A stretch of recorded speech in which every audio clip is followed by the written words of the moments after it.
fundamental não andarmos para trás, não destruirmos o que foi feito, mas, pelo contrário, com um novo timoneiro, o Pedro Nuno Santos, darmos um novo impulso, uma nova energia à caminhada que iniciámos em 2015. É isso que nós temos que conseguir.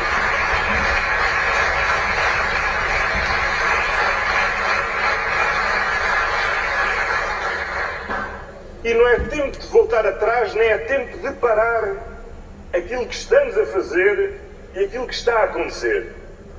Nós não metemos a cabeça na areia a achar que estava tudo bem. Nós sabíamos que havia problemas e, perante os problemas, adotámos medidas. A joia da coroa de qualquer socialista é o Serviço Nacional de Saúde. O Serviço Nacional de Saúde está a funcionar bem, de boa saúde e a prestar um bom serviço aos portugueses. Limitámos a aumentar em 72% o orçamento do Serviço Nacional de Saúde. Nós lançámos reformas profundas que começaram a ser implementadas em janeiro passado para melhorar a gestão do Serviço Nacional de Saúde com uma direção executiva, com um modelo de união de unidades locais de saúde, com a generalização a todo o país do modelo do USF, modelo B, que aumenta significativamente a remuneração de quem trabalha, dos médicos, dos enfermeiros, dos outros técnicos que trabalham nas USF, e muitos tinham dúvidas sobre o impacto efetivo de medidas como a dedicação plena nos médicos, mas a verdade é que já nos primeiros 2 meses, 25% dos médicos optaram pela dedicação plena.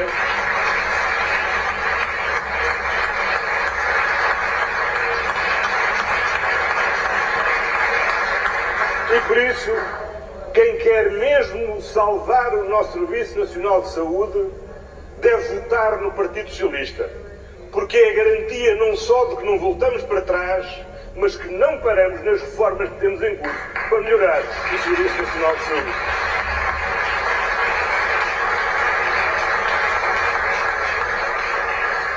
O país, toda a gente tem a ambição de que o país cresça mais 3%, mais 4%. Não conheço ninguém que não queira que o país cresça mais. Que bom o país poder crescer mais 10%. A questão é saber como é que cresce. Ora, a verdade é que nós apresentámos, negociámos em Bruxelas, um plano de recuperação e resiliência que, segundo os dados da Comissão Europeia, publicados há 2 semanas, é entre os 27 Estados-membros o 5º que mais vai aumentar estruturalmente a riqueza nacional.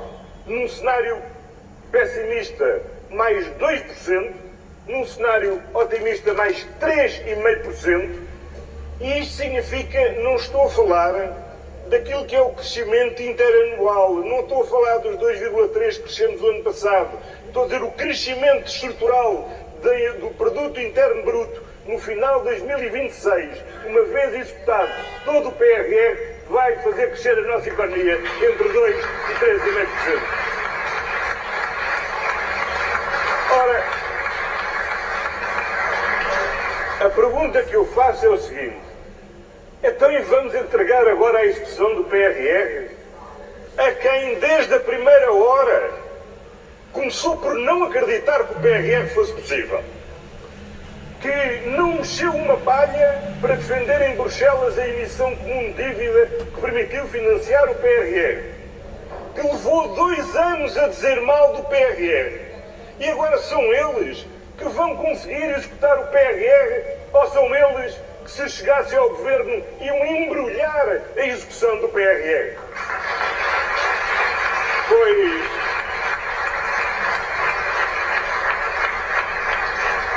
Pois eu cá por mim não tenho a menor das dúvidas. Só o PS está em boas condições de executar o PRR.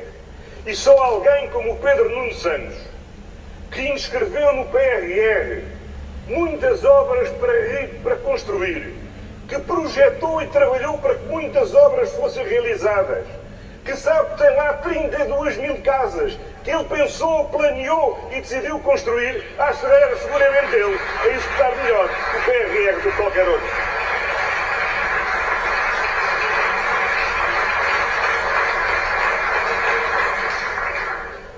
ter exemplo do que é que não podemos parar. O país anda há 50 anos a discutir essa coisa extraordinária que é o aeroporto de Lisboa. Já discutiu tanto que até eu e o Pedro Nunes Santos já discutimos entre nós o aeroporto de Lisboa. Mas agora o que é certo...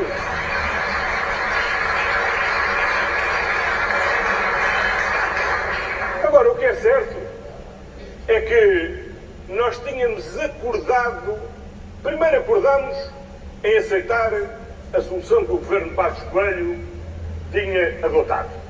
Nem discutimos se era boa ou se era má, estava adotada, vamos para a frente. Infelizmente, quando as coisas se complicaram e precisámos de alterar uma lei, não conseguimos alterar essa lei, espante-se porquê? Por falta de apoio do PS? Não, por falta do apoio do próprio PSD, que era o partido do Passos Coelho.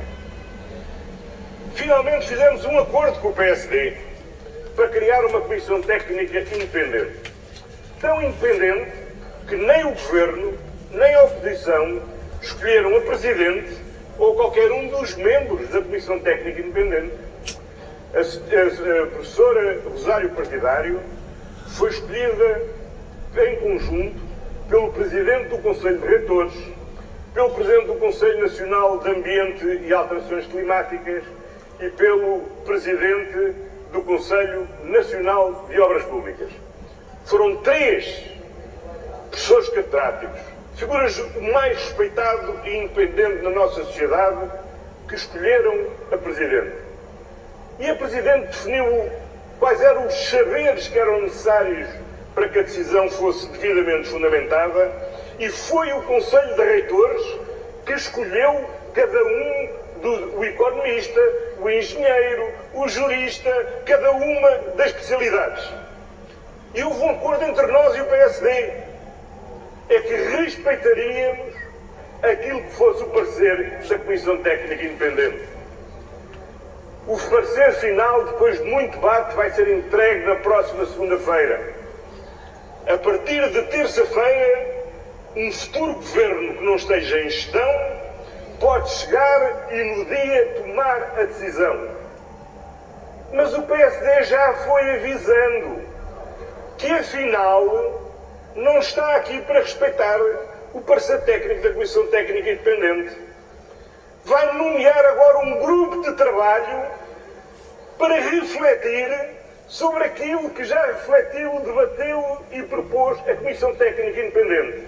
Não, nós não podemos perder mais tempo e precisamos de um Primeiro-Ministro que decida de acordo com o acordado e respeite a melhor opinião técnica que foi produzida. Por fim, há 2 alertas que eu queria deixar e que neste meu novo estatuto, que eu designo de irmão mais novo de Manuel Alegre, já tenho autoridade para deixar neste encerramento de campanha eleitoral.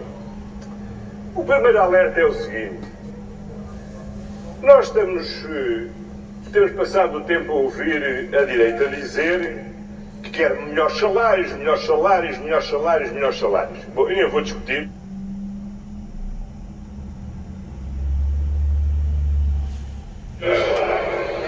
Agora, há uma coisa que nós temos certo, é que nós assinamos um acordo com os parceiros sociais, nos termos dos quais, em 2027, o salário médio atinge o valor de 1.750 euros. O que é que a direita, que tanto quer subir salários, vem dizer? Quer adiar já por 3 anos, para 2030, atingir esse salário médio de 1.750 só para 2030. E a pergunta que eu faço é só a seguinte: então, mas querem tanto aumentar salários, em vez de antecipar aquilo que nós já acordamos, ou de pelo menos respeitarem aquilo que já acordamos, aquilo que se propõem a fazer é adiar para 2030, adiar em 3 anos o salário médio que nós já acordámos com os parceiros sociais?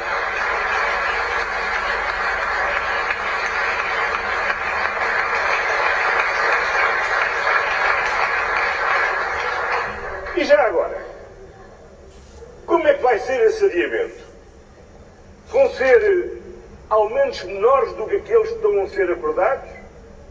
Vai ser o salário congelado para só em 2030 chegar onde está comprometido chegarmos em 2027? Não, o país não precisa andar para trás, o país não precisa de parar, o país não tem que regredir no aumento de salários, o país tem que acelerar o aumento de salários, o país precisa mesmo do choque salarial de que fala o Pedro Nuno Santos e não é coisa menos daquilo que já está acordado.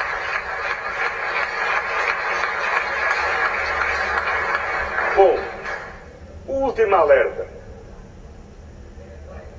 Como é recorrente na direita, eles em campanha eleitoral prometem sempre um choque fiscal. Desde o tempo do Dr. Durão Barroso, que nós sabemos que o choque fiscal acaba sempre num enorme aumento de impostos. Estou a olhar para o Ferro Rodrigues, há 21 anos, na campanha de 2002, nós dizíamos o que é que íamos fazer e o Durão Barroso dizia: vem aí o grande choque fiscal. O primeiro grande choque fiscal que ele fez foi um enorme aumento do IVA e a partir daí nunca baixou nenhum imposto e os impostos tiveram sempre a subir.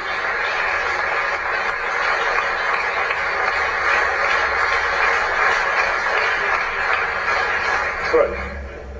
Mas agora admitamos que eles vão tentar fazer diferente do que fizeram sempre no passado e que vão mesmo fazer o dito choque fiscal. Ora, de acordo com as contas deles, se nós formos somando ano após ano o que é que significa o choque fiscal que eles propõem, verdadeiramente aquilo é um bónus para as grandes empresas. E basta ter ouvido o que os bancos apresentaram de resultados e o que a grande distribuição apresentou de resultados para perceber que estão de boa saúde e não precisam de nenhum apoio fiscal para continuarem a ganhar o dinheiro que estão a ganhar.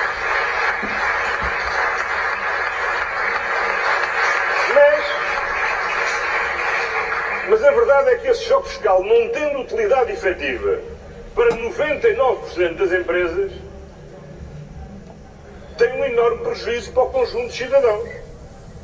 É porque tudo somado em 4 anos significa diminuir a receita em 16 mil milhões de euros. Da receita, o equivalente àquilo que o PRR trouxe para a economia portuguesa. Ora, não há 3 hipóteses, não há uma quarta de 3 hipóteses. Com esta medida, das duas uma, ou eles vão provocar um enorme rombo nas nossas contas públicas e tudo aquilo que o país conquistou de liberdade com o equilíbrio orçamental, tudo aquilo que o país tem beneficiado com a diminuição da taxa de juro por via da redução da dívida, se vai perder, é uma hipótese. Ou então, para não haver este desequilíbrio orçamental, nem deixarmos de reduzir a nossa dívida, só há 2 caminhos. Ou compensam a perda desta receita com uma nova receita, e então têm de explicar quais são os impostos que vão aumentar para compensar estes impostos que vão baixar, ou então, se não aumentam a receita, vão ter que cortar na despesa. E então digam-nos, então qual é a despesa em que vão cortar? É que o país já anda a cortar na despesa desde 2000. O país já não tem onde cortar na despesa. E eles já tiveram, aliás, essa experiência, porque quando tiveram de cortar da despesa, nós não esquecemos onde é que cortaram na despesa. Eles cortaram nos salários e, pior ainda, nas pensões de quem já não tem alternativa de rendimento.